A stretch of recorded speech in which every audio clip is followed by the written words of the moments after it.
Is your debt causing you sleepless nights? Knock your debt out with Debt KO. And your debt won't be the only thing keeping you up at night.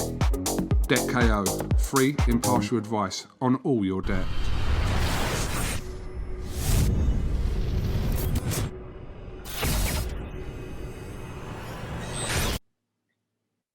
Andrew McCART, IFL TV, in association with MTK Global.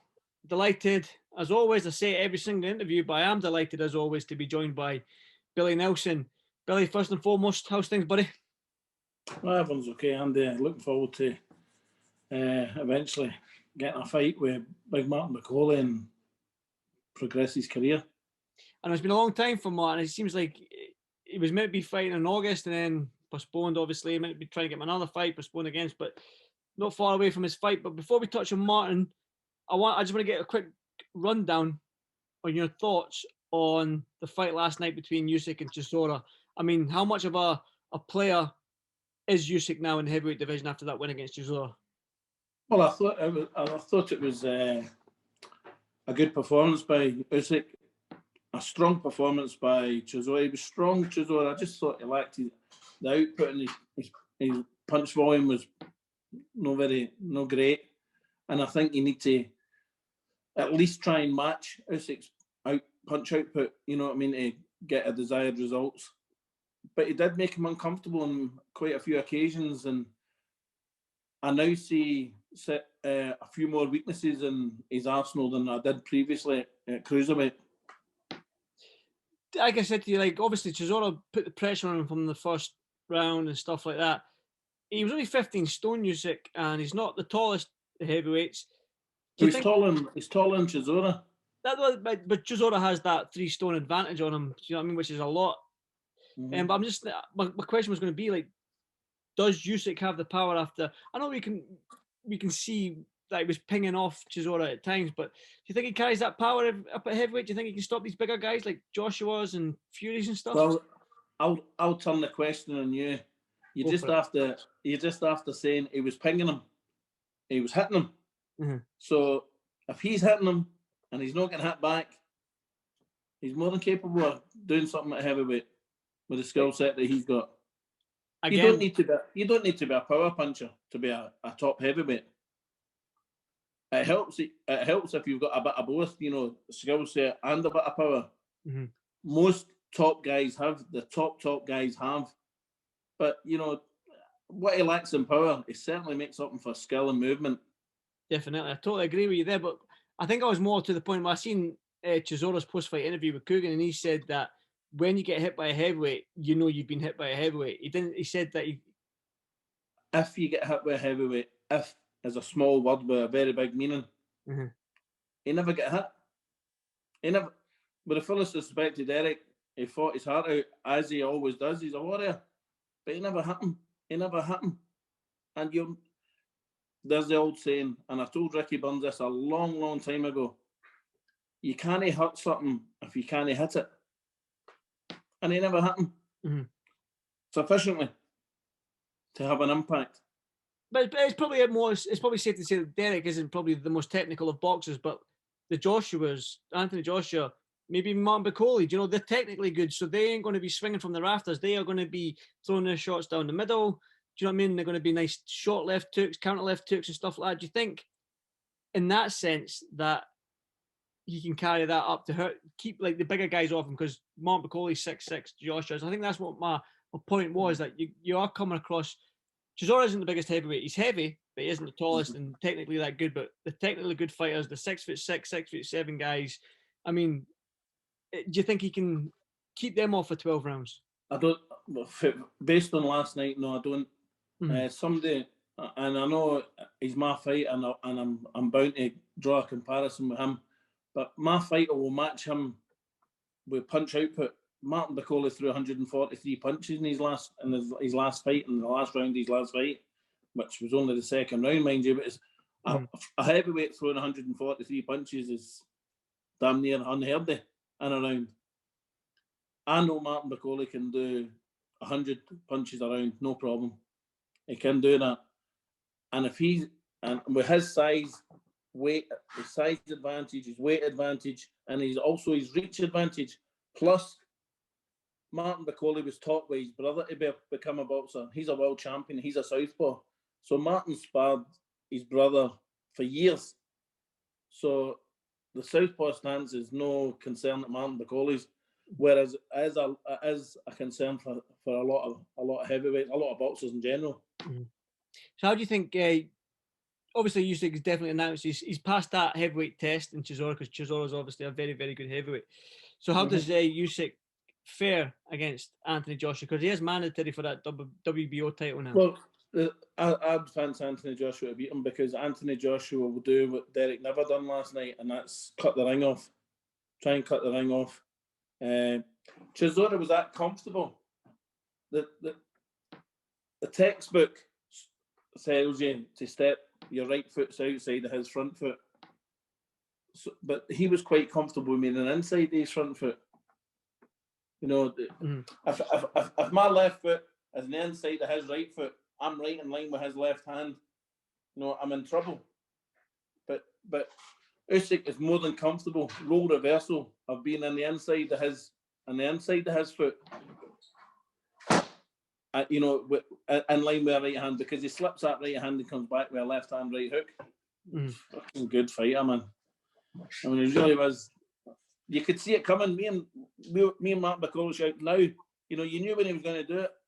What was disappointing in Big Derek last night? There was a severe lack of using his jab.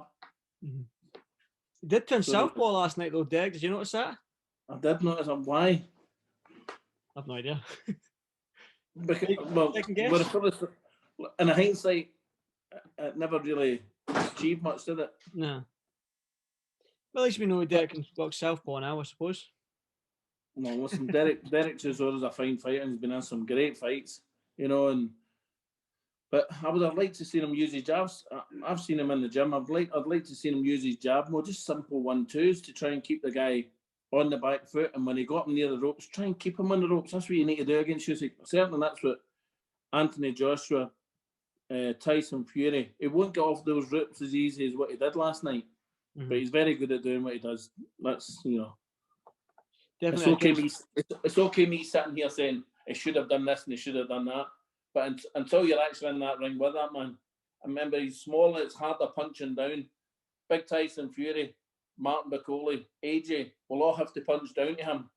And if he comes under that, it's like when Mike Tyson was in his prime, he's punching up the way. You punch down the way and don't return the hands back, you're getting clipped over the top. You know what I mean? Definitely a joy to watch. I enjoyed the fight last night. But you mentioned guys like Tyson Fury and that. I'm going to just jump onto that quickly. I'm guessing that you saw the minute long video of Deontay Wilder. He's broke his silence after the fight. You're shaking your head there, Billy. But quick, what's your thoughts on that? Just a quick. That was embarrassing, wasn't it? Deontay Wilder blaming his coach for saving his career. He was getting pounded for pillar to post. I mean, I think he already made an excuse that his outfit was heavy. Then he was injured. Now it's his trainer's fault. His trainer was tainted. There was his water was spiked as well. Apparently, he said. Oh, right, water spiked. Aye. Who's going to get the opportunity to do that? You know what I mean? Oh, I love a lot of nonsense, mate. Just accept. Listen, Tyson Fury's a great fighter, but let's just accept that somebody's a bit better than you. That's what's the problem with a sport. See, if somebody beats you the way Tyson Fury beat Deontay Wilder, just say, hey, listen, that guy was better than me. Even if it was on the night, he's better than me on the night, and I'd like to try and get my revenge. No make-up excuse after a spiked water. My outfit was 40 pounds too heavy, it weighed me down, I was injured. My trainer, what's next? Just accept that you get beat by a better man. There's nothing to be ashamed of. As Derek Chisora said yesterday, or in an interview over the course of the week, a defeat's only a defeat. It's how you come back from a defeat. Derek's had 10 defeats now. What a career that guy's had. Yeah. What a career. It's hard to, like, he's broke his silence after so long and stuff like that. Why do you think it's Why do you think he has to say something like that? Do you think he's lost a lot of credibility now in the sport? It's to boost his own confidence. His self-esteem. He's Tyson Fury's punched the fight out of him, I think. Yeah, well, I was there in Vegas, and I watched the fight, and I didn't expect Tyson to go like that, but he did sort of like. Neither did I. He said he done what he said. It says in the tin, didn't he? He said he was going to do that, and that's what he done. Definitely. I don't think that's certainly no his natural, natural way that he fights. But he was obviously confident in doing what he said he was going to do. What do you make of the glove issue as well? Obviously, you've been a trainer for so long. He says that his gloves were loaded, but you've been in. You know yourself, Billy, that there's a member of the team. You still there? We're back. We lost a little bit of signal there, Billy, but yeah, I know what my question was going to be. It was basically you've been in the changing rooms for countless of professional fights. You know that the board or the commission or whoever it is, that they're inspecting the wraps, inspecting the gloves, and a member of the opposing corner, the opposing team, is in that changing room watching you wrap hands. So what do you make of him saying that Tyson's tampered with his gloves? Right. That on. Well, how can he? There's an inspector for the British box, wherever the fight was. It was in Vegas, Nevada State. Yeah. An inspector for the Nevada State. And if you so choose, I think a member of Tyson's Fury's team could have been there. And there's doctors there as well for your urine test and everything. I mean, listen, how many excuses can one man come up for one defeat? Except that you've been beat, as I said earlier. Except that you've been beat with a better man on the day. Deontay Wilder's a ferocious puncher and a good fighter. But listen, he's let himself down badly with the excuses he's come out with. Give the man the credit. Tyson Fury deserves the credit. He won the fight, won it well. Let's move on. Yeah, well, let's move on. Let's talk about Big Martin Bakole then. I know I was in a couple of weeks ago in the gym. Martin was sparring. He was looking fit. He was looking sharp. How's he looking now? I mean, he's only, a couple of weeks out from the fight. So how's he looking? Well, no, he's not fighting on the 21st of November now. He's fighting on the 12th of December. Moved again? Aye. Definitely the 12th of December then? Yes. Right, good. Same opponent? Yes, still Kuzman, I'm looking forward to it. Good fight. It's unfortunate that it's happened a couple of times, delayed, but listen, there's people out there and they're getting fights, so just be thankful that we have got their stake. It's AJ's undercard. AJ's actually part of Martin's advisory group, so we were his management company, so we're definitely on this, Bill. Definitely good. I'm definitely looking forward to it. Well, it's December 12th, still a good few weeks away now, so I might pop in the gym sometime soon. And I'll not be there for now to the fight. Where are you going? Well, as far as I know, we're going down tomorrow morning to spar Joe Joyce for a week. Right, okay. And then when we come home the following week, I know we're going to go down and spar Anthony Joshua, but I don't know how long for. It might be for the duration of our camp. Will be his camp as well. We're on the undercard, so I'm really not sure if it's going to be 1 week, 2 weeks, or a full camp. The remainder of the camp, I don't know. Well, blend the two camps in, why not? Sorry? I said you can blend the two camps together, yours and Martin, so why not? Perfect sparring. Exactly. Two of them, it's really good sparring between the two of them, so he'll not get better sparring anyway. I know, definitely. World champion, you can't get better than that. He's lost a couple of stone. He came back to Congo after he had the birth of his wee boy. Well, wee boy, I can't call him a wee boy. He's massive, the wee man. He's really, what's his size, this baby? Oh my goodness. But beautiful wee thing is, he's lost just over 2 stone now since he came back from Congo. So he's looking trimmer. He's getting sharp. And we're now going to get in fight mode and get fighting fit over the next 4 to 5 weeks span. Perfect, Billy. Perfect. Like I say, I was going to pop in the gym, but if you're not going to be there, there's no point. It'll just be me there.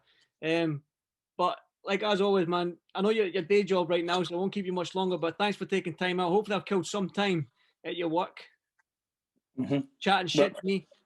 We really need to speak about this on this bag, mate. Billy, I've got a gammy shoulder, right? I can't get it up. Well, I've heard that. As well. There is a vicious rumour about, but hey, not for me to stop say. spreading them. It's you that's spreading them. Yeah, well, you know what I'm going to do, right? Next time I do come to the gym, I'll bring my training gear and let's get a good 20 minutes in, because that's all I've got. 20 minutes training. Well, you know, you were the man that said, I want to take Martin McCauley on the pads. You lasted 40 seconds. Oh, too much for you. You're giving me credit. I thought it was 15 seconds. Mate, well, I'm maybe giving you a wee bit of credit. I'm trying to bum it up, Andy. I'm trying to bum it up. Make it look good again. But 20 minutes ain't going to happen. No, to be fair, the big man can whack. I'll give it that. The big man can whack. So on the pads with me, you're not going to last 20 minutes. Never in a million years. No, I mean like a training session, like a wee set up session. I'll do a wee session with you after the boys leave, right? Right, but deal. I'll hold you to that. And I want to see. I want to see a huge improvement the next time you post some footage up. But I think I'm looking fucking great, to be honest. Well, self praise is no honour, my friend. Well, some people listen to the guy that's been watching it. I've been watching it, studying you. I'm Ricky Hatton-esque. I'm left hook to the body. I don't care about the head. I don't know. I'm Ricky Hatton. I'm not quite sure. I'm not quite. I'm trying to think of somebody funny that's called Ricky, and I can't think of anything. Gervais. Ricky Gervais, maybe. There you go. No. Listen, as I say to you, you're not fighting somebody at 5'4". You're 5'7"ish, I'd say. 6 foot. Right. Okay. But that's with your high heels on. I'm feeling high heels, right? Listen, mate. Great speaking to you again. And I think we go down. I think we go down to England on the Tuesday or the Monday, so we could catch up beforehand. But we'll certainly catch up before we go down for the fight. Okay. Definitely. But I appreciate your time as always, buddy. Stay safe, and I'll speak to you soon, my man. All the best, mate. Take care. Good, buddy. Is your debt causing you sleepless nights? Knock your debt out with Debt KO. And your debt won't be the only thing keeping you up at night. Debt KO, free impartial advice on all your debt.